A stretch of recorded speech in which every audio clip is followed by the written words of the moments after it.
Hi, welcome to the People Builder. This is a part of a series on identity, not motivation, not hype. Real conversations about how we become, how we lose ourselves, and how we return to who we really are.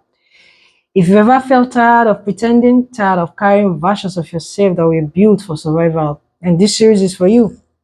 Each part builds on the last. This is not about changing who you are, it's about returning to who you are. Let's begin. Now, over the last few parts, we've been talking about identity, how people lose themselves, the signs, and the cost.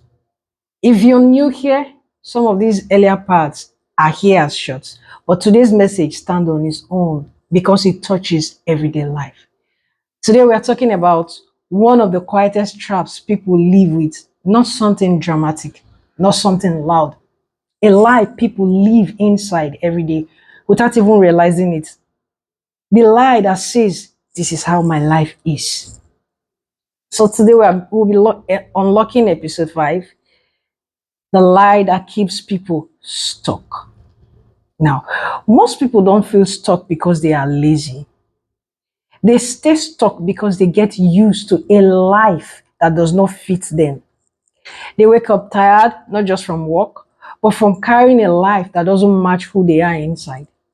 They say things like, this is just how my life is. This is just who I am. This is just how I am. This is just how people like me live.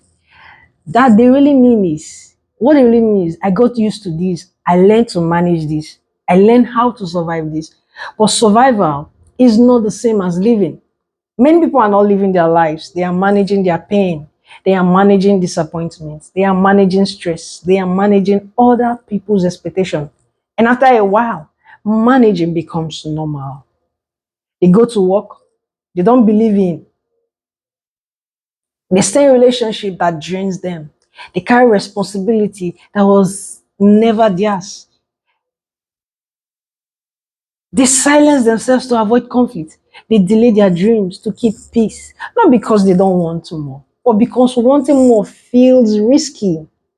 They tell themselves, at least I'm managing. At least it's not worse. At least I'm surviving. But deep down, something keeps whispering, this is not my life. This is not who I am. One of the biggest lies people live with is this: if I can handle it, then it must be my portion. No! Just because you can carry something does not mean you were meant to live it with it. Strength can trap a person. Yes, you heard that. Strength can trap a person. Because people get used to being the one who endures. They become the strong one, the one who always adjusts, the one who always understands, the one who always sacrifices. Now, after a while, they stop asking for more, not because they don't need it, but because they learned not to expect it. This is how people stay in lives they have outgrown, not because they are weak, but because they adapt too well. The lie is not loud, it is quiet. It sounds like, this is normal. This is my reality. This is just how life is. But normal is not the same as right. Familiar is not the same as true. You can get used to a life that is slowly shrinking you. When you live, when you live too long in something that shrinks you, you begin to believe that shrinking is who you are. That is a lie. And until a person questions that lie, they will keep protecting a life that slowly drains them.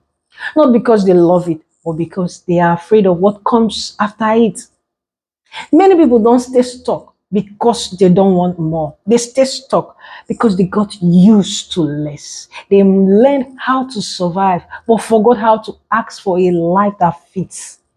Now, in the next part, we're going to talk about returning, how a person begins to separate survival from identity, and how you start to come back to who you really are.